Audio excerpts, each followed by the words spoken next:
convidar a ficar de pé em nome de Jesus. Nós recebemos nosso pastor, o anjo da igreja.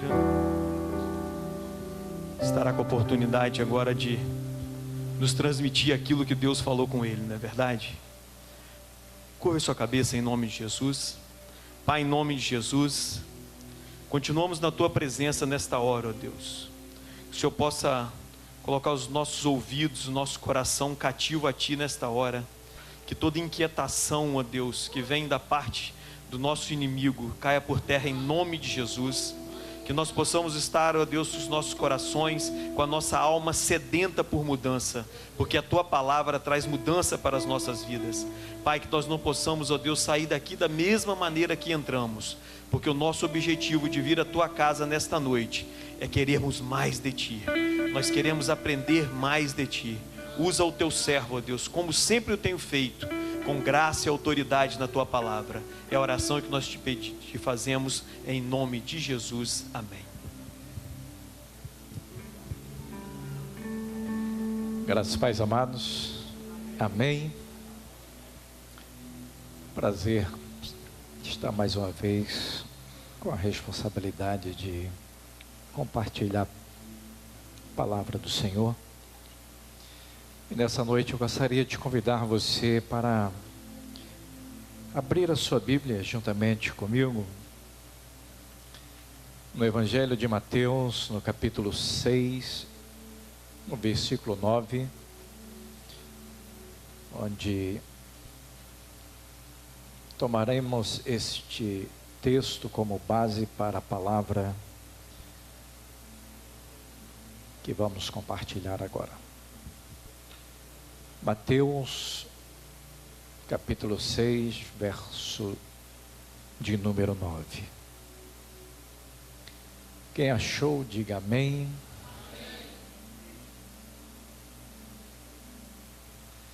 Esperar aqui o Charles. Mateus é difícil de achar, irmãos. Mas uma dica, é o primeiro livro do Novo Testamento. Deus abençoe, viu, Charles? A liberdade que a gente tem de... Queridos, no capítulo 6, versículo 9, a palavra do Senhor, ela diz assim: portanto, vós orareis assim: Pai nosso, que estás nos céus, santificado seja o teu nome. Venha o teu reino e faça-se a tua vontade, assim na terra como no céu. Amém. Amém, queridos? Esse texto, apesar de ele ser extremamente conhecido, ele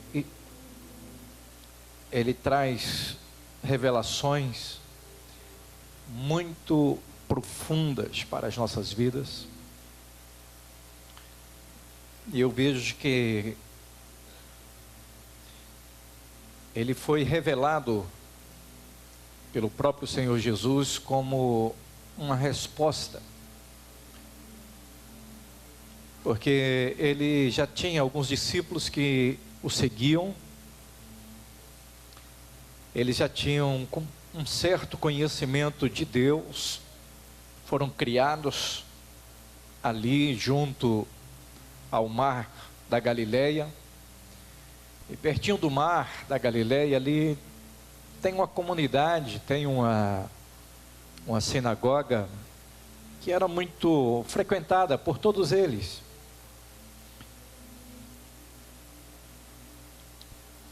Então eles tinham um conhecimento de Deus que eles recebiam por serem judeus.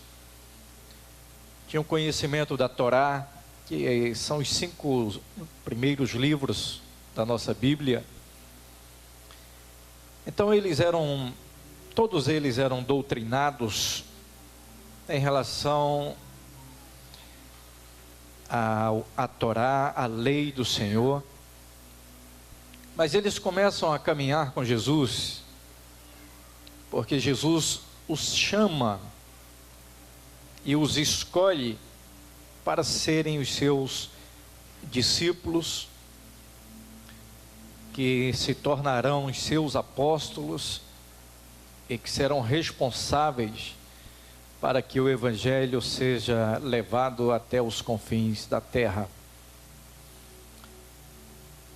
Então esses discípulos de Jesus, eles chegam para Jesus e eles se sentem incomodados, porque os discípulos de um outro líder proeminente da época, um profeta do tempo deles, o maior profeta dentre todos os que já existiram, foi contemporâneo de Jesus, e alguns desses discípulos eram discípulos deste profeta que era João Batista, do qual o próprio Jesus dá testemunho dele, dizendo que dentre os nascidos de mulher não existe ninguém, nunca houve ninguém maior do que o próprio João Batista.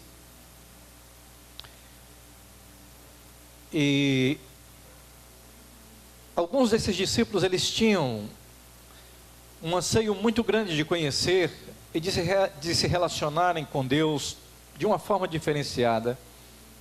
E eles chegam para Jesus e dizem assim: Jesus, João, o profeta João Batista, ele ensinou os seus discípulos a orar. Então nós gostaríamos que o Senhor também nos ensinasse a orar, assim como os discípulos de João foram treinados, foram ensinados acerca da oração. E Jesus chama os seus discípulos e de repente começa a trazer mais do que uma oração. Jesus, ele traz para os discípulos um modelo de relacionamento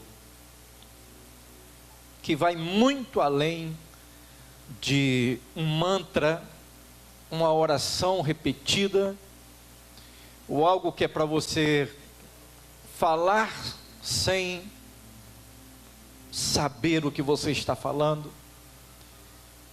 Como muitas pessoas sabem de cor, literalmente, salteadas. Se perguntar qual é a oração do Pai Nosso, você vai ouvir em velórios, você vai ouvir em cerimônias ecumênicas, você vai ouvir em diversos momentos. As pessoas vão simplesmente ler acerca desta oração porque ela é muito linda,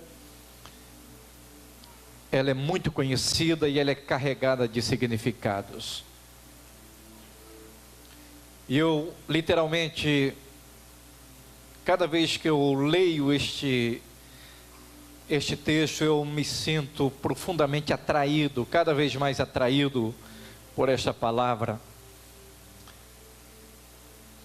E nesta palavra dessa noite eu gostaria de compartilhar com vocês um dos elementos que Jesus, ele traz aos seus discípulos, ensinando-os mais do que uma oração, ensinando-os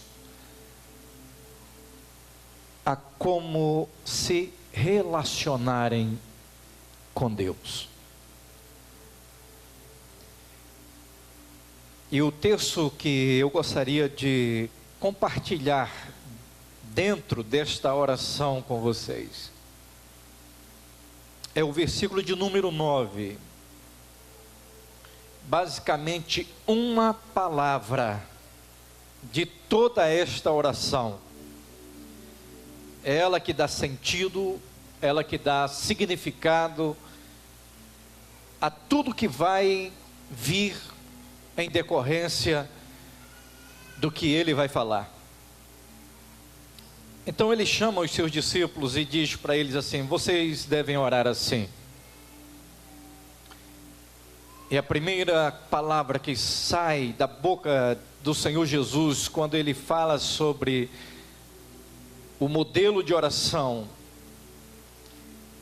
ele chama os seus discípulos para algo que é revolucionário, para algo que é novidade na vida deles, para um tipo de relacionamento que eles jamais pensariam que poderiam ter.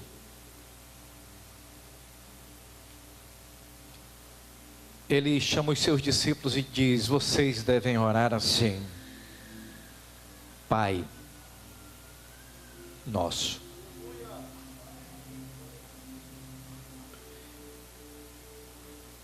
E aqui nós vamos compartilhar com vocês um pouco daquilo que Jesus ele começa a revelar para os seus discípulos.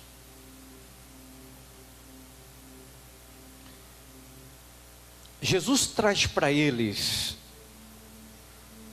algo que eles não faziam ideia de que eles eram possuidores. Jesus os arranca da ignorância e traz para eles uma realidade que eles jamais tinham sonhado. E é para isso que eu desafio vocês nessa noite. Jesus, ele apresenta para os seus discípulos a figura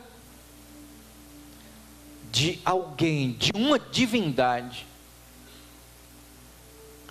que é muito mais do que aquilo que eles já tinham lido, conheciam através das Escrituras. Eles sabiam e conheciam quando eles liam o primeiro livro da Bíblia. Ele já começa dizendo assim: olha, no princípio criou Deus os céus e a terra. Eles conheciam. Eles sabiam que existia um Elohim, um Deus criador, uma causa primeira. Através deste Deus, todas as coisas vieram a acontecer. Eles conheceram e conheciam bem um Deus libertador, que é revelado no livro do Êxodo, o segundo livro do Antigo Testamento, que também faz parte da Torá. Aquele Deus que levantou um homem chamado Moisés, aos 80 anos de idade, ele levanta este homem e diz para ele: você pode libertar o meu povo da escravidão do Egito, e eu estou te capacitando para que você desça lá e liberte os seus irmãos do cativeiro. Eles conheciam bem este Deus, eles conheciam a história de um Deus que caminhou no meio do seu povo e que se revelou durante 40 anos. Eles conheciam bem este Deus. Deus poderoso, um Deus que foi capaz de abrir o mar vermelho, um Deus que foi capaz de desestabilizar a estrutura do reino egípcio, através das 10 pragas enviadas, e ele desbancou, através destes atos, as divindades, as principais divindades do Egito, e se revelou como o único e verdadeiro Deus, derrotando através de cada praga, derrotando uma divindade que era adorada no Egito. Então eles conheciam bem, queridos, esse Deus poderoso, este Deus libertador, este Deus que se apresentou a Moisés em cima de um monte que fumegava, e um Deus que capacitou Moisés para ser tudo aquilo que ele foi, um dos grandes profetas, um dos homens que tiveram um dos relacionamentos mais íntimos com Deus. Eles conheceram e já ouviram falar de muitas histórias acerca desse Deus. Mas havia um lado no caráter deste Deus que eles jamais imaginariam que existisse neste Deus poderoso, neste Deus criador. E Jesus revela para eles que este Deus tão tremendo que é apresentado em todo o Antigo Testamento é um Deus que eles podem chegar a Ele de uma maneira muito íntima e podem chamar este Deus tremendo de Pai. E Ele vai dizer: quando vocês orarem a este Deus, orem assim, chamem-no assim, pensem nele assim, como um Pai. Sabe, queridos, muitas vezes, por mais simples que parece ser o que Jesus está introduzindo aqui, mas isto é tão grandioso, e nós mesmos precisamos resgatar este sentido de paternidade, quando nos referimos a Deus. Uma das coisas que tentaram eliminar, através de teorias, de ideologias, foi a figura deste Deus como Pai.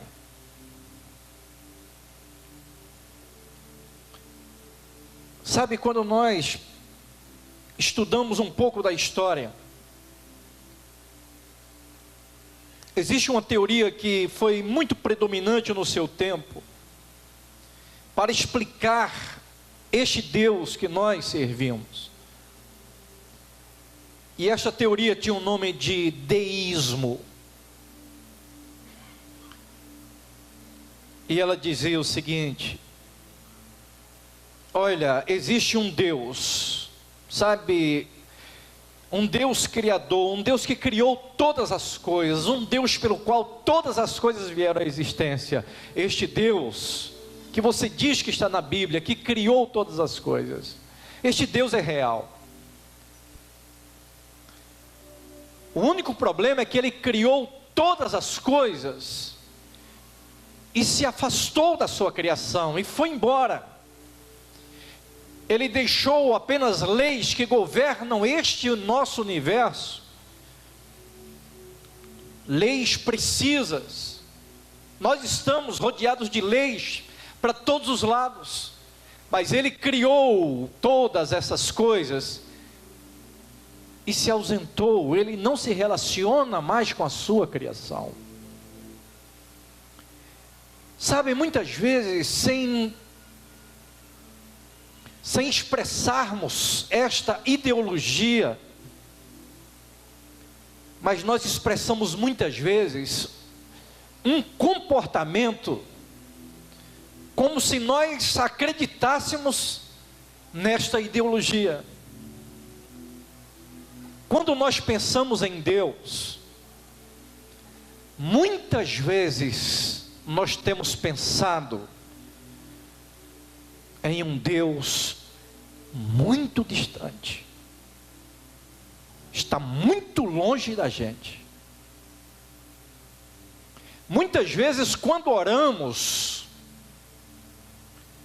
nós imaginamos mais ou menos assim: eu estou aqui e eu vou fechar meus olhos, eu vou me concentrar muito e eu vou elevar a minha mente até onde eu puder. Vou atravessar basicamente aí o espaço sideral até chegar na habitação de Deus para ver se Ele me ouve. E até a gente fazer esse exercício mental, só em pensar nessa distância, nós já nos sentimos cansados, e desmotivados a orarmos, a falarmos com Ele. Quantas vezes o exercício da oração se torna um castigo e uma preguiça terrível invade a nossa mente e o nosso coração, porque temos preguiça para nos ajoelharmos e temos uma velocidade incrível para nos levantarmos de sobre os nossos joelhos, porque orar é um exercício que parece que força extremamente a nossa mente. E quando oramos, simplesmente, eu não sei se você já passou por isso alguma vez na sua vida, imagino que sim, mas fazemos basicamente uma lista, sem que ela esteja escrita, mas uma lista que já está pronta na nossa mente. Uma lista onde nós dizemos: ó Deus, muito obrigado pelo dia que passou. Obrigado pelos livramentos que o Senhor nos deu, pela família que eu tenho, talvez pelo marido que você tenha, talvez pela esposa que você tenha, talvez, porque pode ter orações contrárias, tipo: até quando, meu Deus? E então a gente literalmente capota, sabe? Eu não sei se já aconteceu com você, você dobra um joelho só e já fica armado com o outro para subir. E quando você sobe, já sobe rolando na cama. Coloca a sua cabeça no seu travesseiro e diz: missão cumprida, graças a Deus. E quando você acorda, quando você lembra, você dobra os seus joelhos, ou mesmo deitado, você diz: Senhor, me dá um dia abençoado. E quando está diante das suas refeições, obrigado pelo café, pelo almoço, pelo jantar, que Ele só nos faça bem, amém. Orações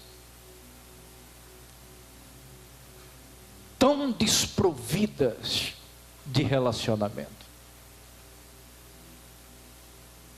Jesus, Ele começa a falar com os seus discípulos dizendo: a oração, ela não pode ser aquilo que os gentios acham que são e praticam. Eles falam demais, achando que este é o segredo da oração. Ele diz: com vocês, não. A oração de vocês inclui esse personagem aqui, Pai.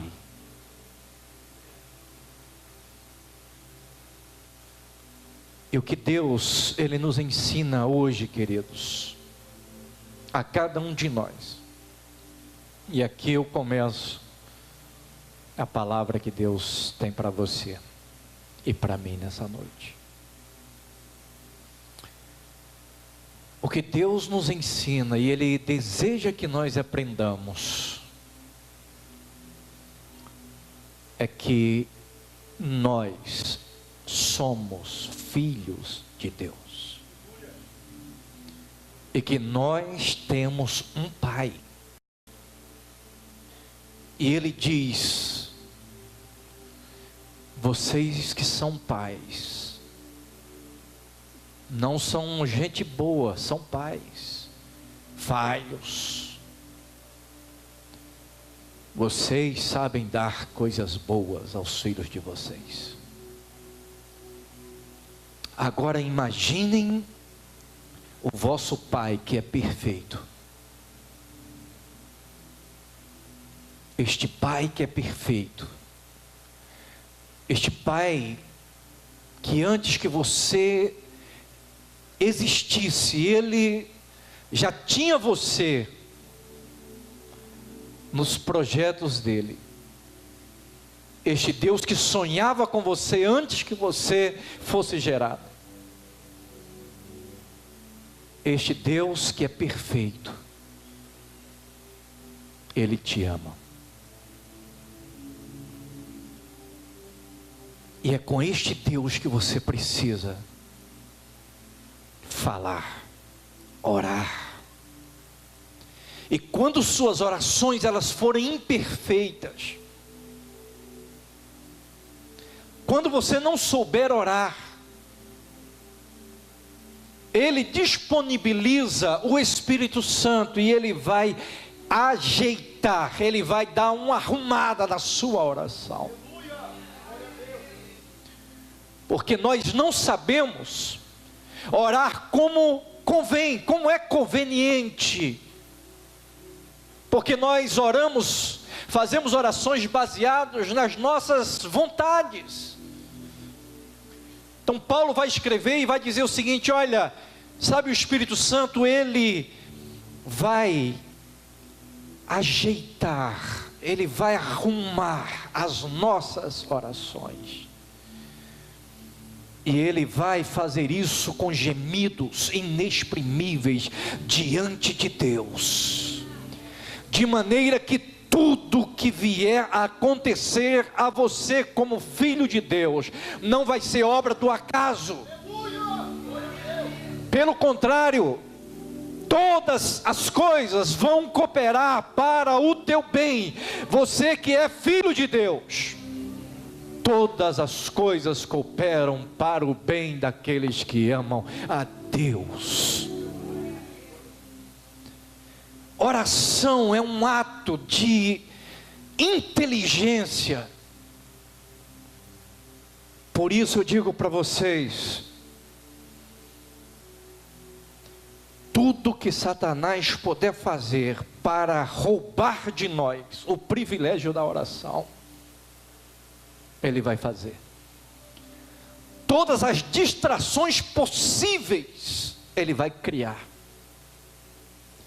para que você não conheça e não se relacione com seu Pai.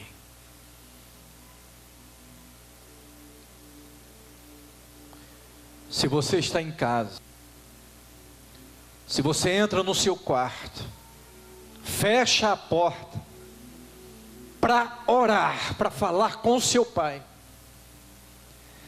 pode ter certeza que alguém vai bater na porta. Pode ser até o marido dando lugar, pode ser um filho,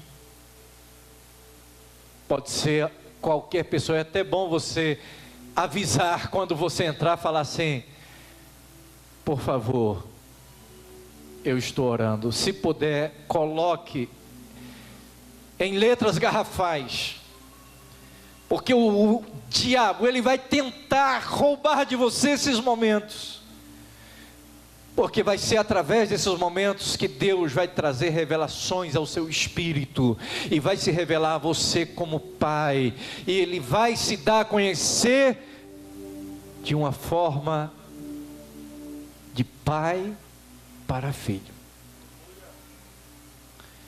E saiba de uma coisa: quando nós começamos a descobrir a paternidade de Deus,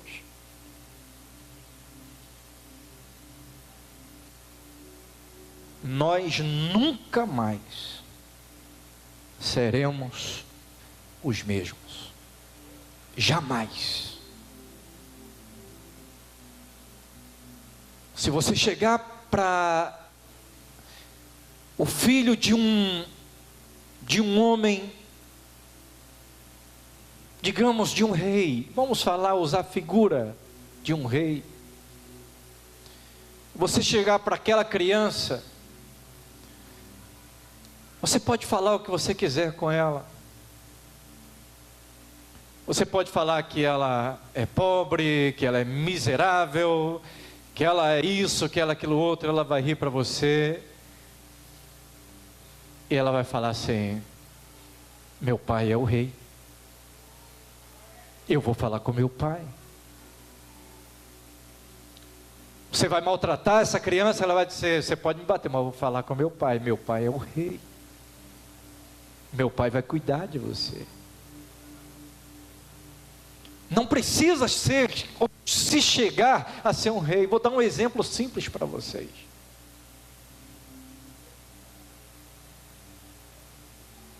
Aqui na nossa igreja,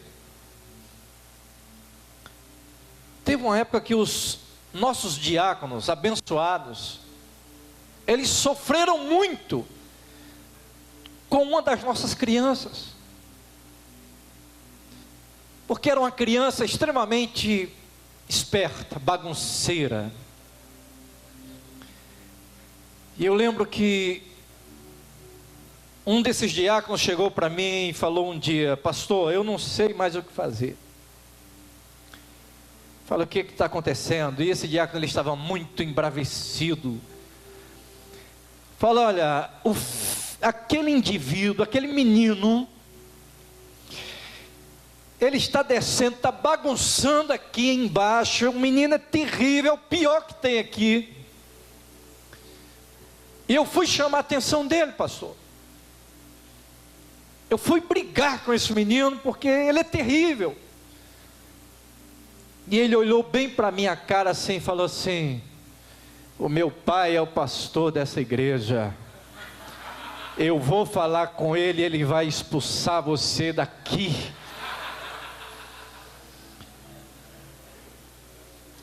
E olha que não era do pastor presidente, era do vice.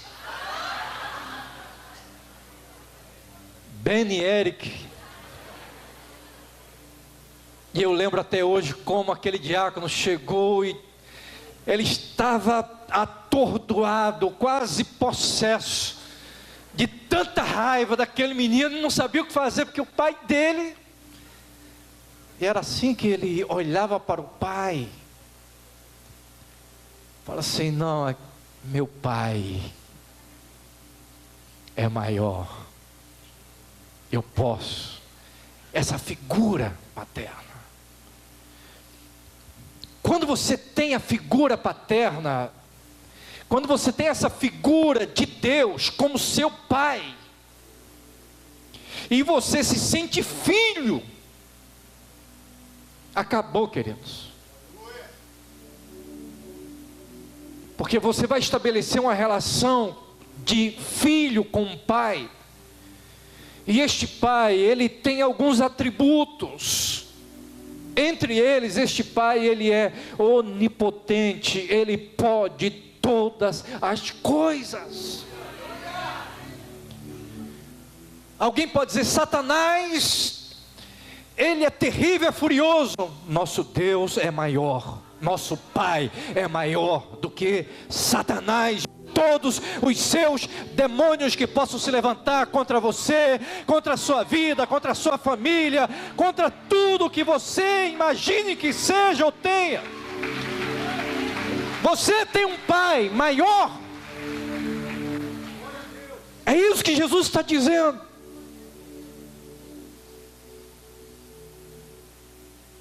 Este Deus, Ele pode todas as coisas. E Ele é o nosso Pai.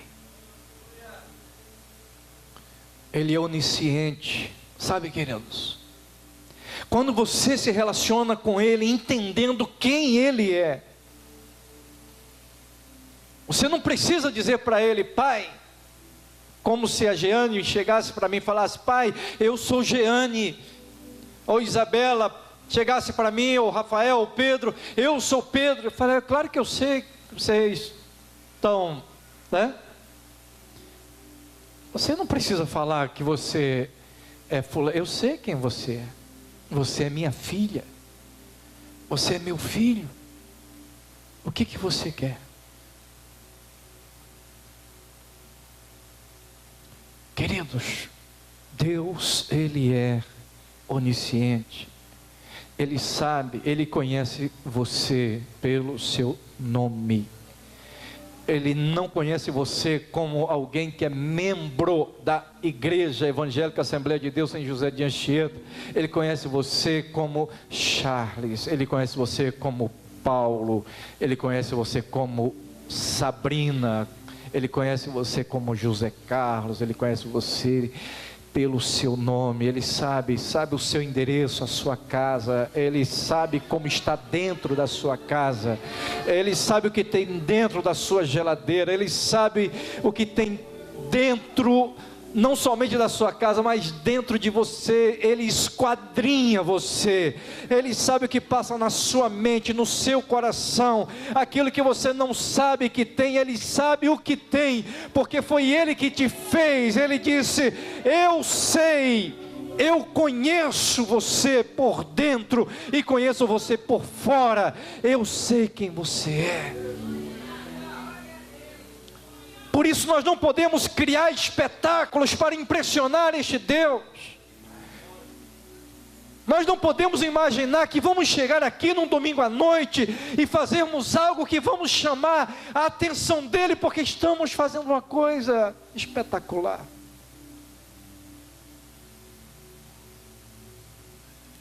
O que Ele espera de você e de mim é que nós consigamos descobri-lo como Pai, e você chegar e ter a condição de, mesmo sem palavras, deitar sua cabeça, sabe, no colo dele e dizer: Pai, tu sabes todas as coisas. O Senhor sabe o que eu preciso. O Senhor sabe o que eu preciso. O Senhor conhece as minhas limitações.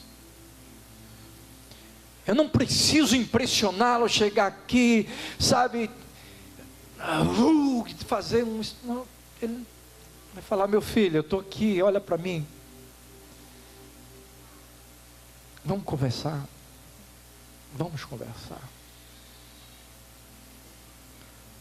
Deus conhece você. Então chega para Ele e só diz para Ele, é o que Jesus nos ensina, chama Ele de Pai. Às vezes nós temos uma ideia de Pai muito errada, muito equivocada, porque nós tivemos pais maus, ou pais que eram bons pais, mas eram insuficientes. Eles não tinham nem para Ele, quanto mais para nós como seus filhos. Mas esse Pai que nós temos, Ele não somente sabe, mas Ele pode todas as coisas. E Ele se orgulha, como João vai escrever acerca dele, diz: olha, Ele se orgulha em ser reconhecido como Pai de vocês.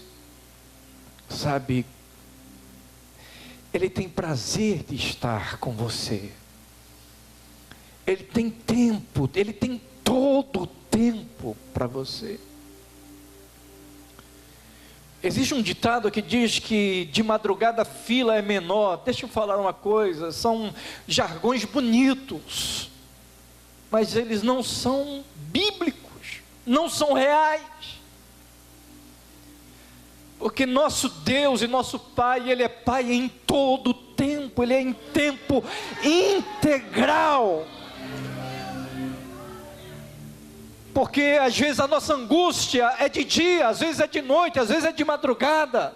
Mas o salmista diz: olha, aquele que te guarda, ele não dorme, ele não dormita. O guarda do seu povo, o guarda de Israel, ele te guarda na entrada, ele te guarda na saída, ele te guarda em todo tempo. Em todo tempo Ele vai estar com você. E às vezes a gente imagina que Deus só vai estar com a gente quando a gente estiver aqui. Então nós temos um tipo de fé que ela vive oscilando o tempo inteiro. Sabe por quê, queridos? Porque é muito fácil a gente acreditar neste Pai, em Deus como Pai, quando nós estamos vencendo as nossas batalhas, quando nós estamos sem problemas, quando estamos sem obstáculos visíveis, quando estamos com saúde, com dinheiro, então a gente tem uma fé tremenda. Poxa, eu creio em Deus, é maravilhoso, Deus é fantástico, Deus é tudo de bom. Mas quando surge um gigante à nossa frente, e esse gigante pode ter vários nomes, aí nós precisamos acreditar nele como Pai. Ou então a gente faz uma segunda escolha, nós acreditamos nos nossos sentimentos.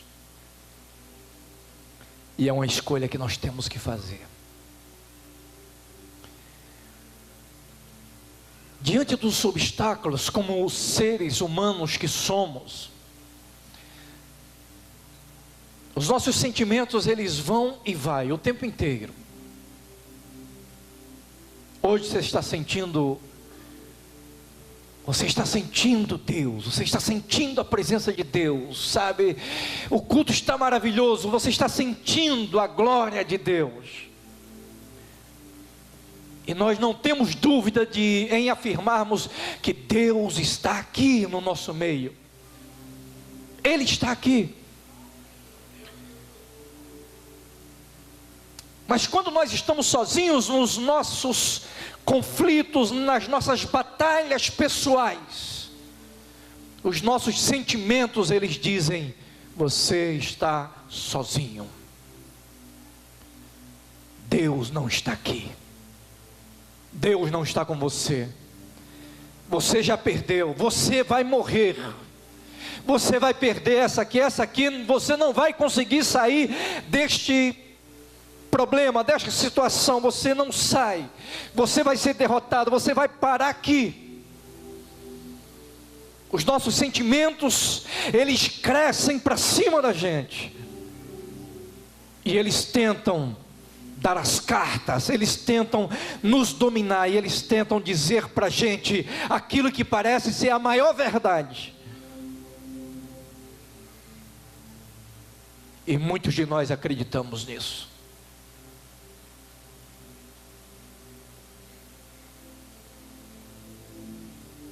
Eu lembro que quando eu cheguei aos meus 40 anos, parece que eu cheguei hoje.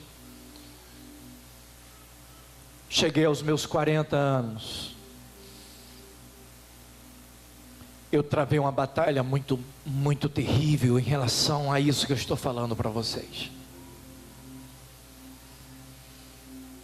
Os meus sentimentos, eles guerreavam contra mim de uma forma tão intensa, e eles me diziam de uma forma tão audível, sabe, era tão alto, eles gritavam dentro de mim, dizendo para mim o seguinte: olha, terminou, acabou. Seu ministério que Deus tinha para fazer através da sua vida terminou, chegou ao fim, aos seus 40 anos. Os meus sentimentos me dominaram, e a minha fé foi abafada de uma forma tão intensa, que eu olhava para todos os lados,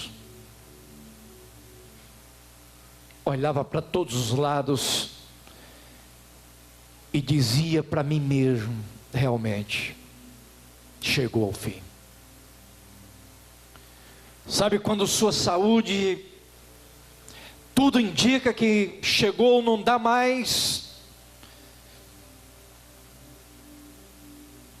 Quando você olha para as suas forças físicas e elas se foram, se esgotaram, se esvaíram. Sabe quando o seu humor, ele se torna em trevas, e você não consegue ver a luz do dia, por mais que o sol esteja brilhando lá fora, a escuridão ela é tão intensa dentro de você.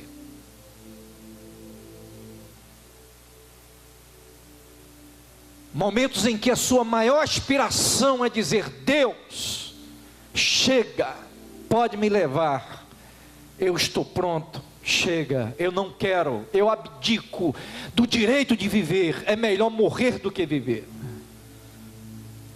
Eu não estou falando de A, de B, de C, estou falando de algo que aconteceu comigo. E quando tudo dizia não, não para a vida, não para o ministério, não para tudo, chegou ao fim, quando os meus sentimentos colocavam um ponto final na minha história, havia um Pai nos céus, mas um Pai presente, que Ele sussurrava e dizia: eu estou com você, ainda não é o fim. Quem coloca um ponto final na sua vida sou eu. E mesmo que você diga chegou, o que vale não é o que você pensa, não são os seus sentimentos. Quem determina o tempo da sua vida aqui na terra sou eu.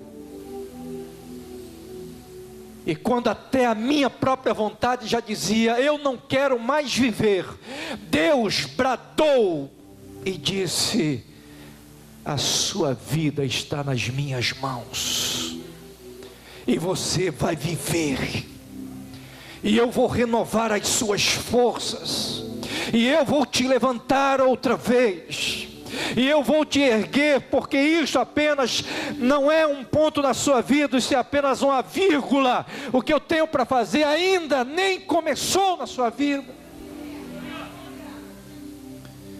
E os meus sentimentos guerreavam contra a minha fé. E eu sei que muitos de vocês têm guerreado, travado batalhas terríveis, porque nós guerreamos com os nossos sentimentos. Mas deixe-me te falar uma coisa.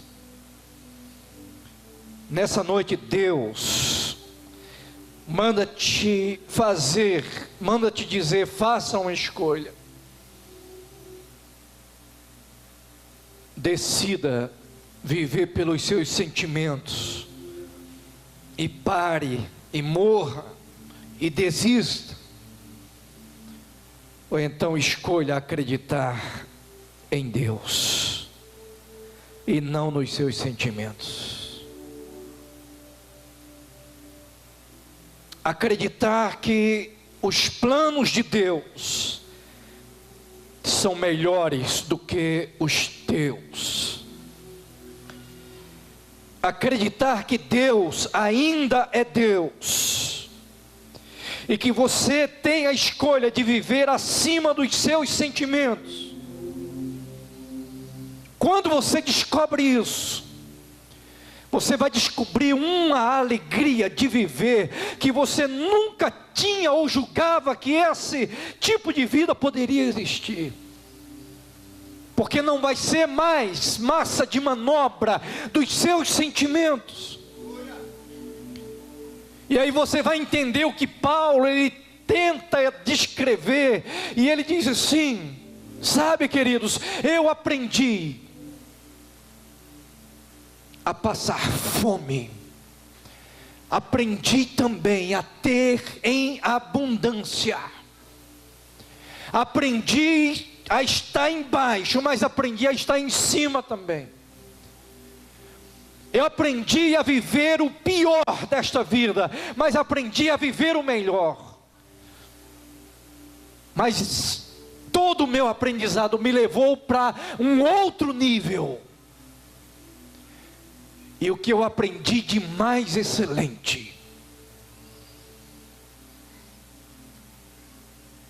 é que eu posso todas as coisas naquele que me fortalece. Todas as coisas, boas, ruins, ou que eu julgo ruins, E eu descobri outras coisas fenomenais. Eu descobri que aquele que me ama e que me escolheu, Ele me trouxe também uma capacidade de viver não somente acima da vida, mas também acima da morte. Eu aprendi que nem a vida, nem a morte, nem anjos, nem principados, nem potestades, nem o presente que você está vivendo, nem o futuro que está por vir, nem a altura, nem a profundidade, absolutamente nada, nada tem o poder de me afastar do amor deste Deus. Nada, nada, absolutamente nada me separará do amor de Deus que está em Cristo Jesus. Nada, absolutamente nada. Fique de pé em nome de Jesus.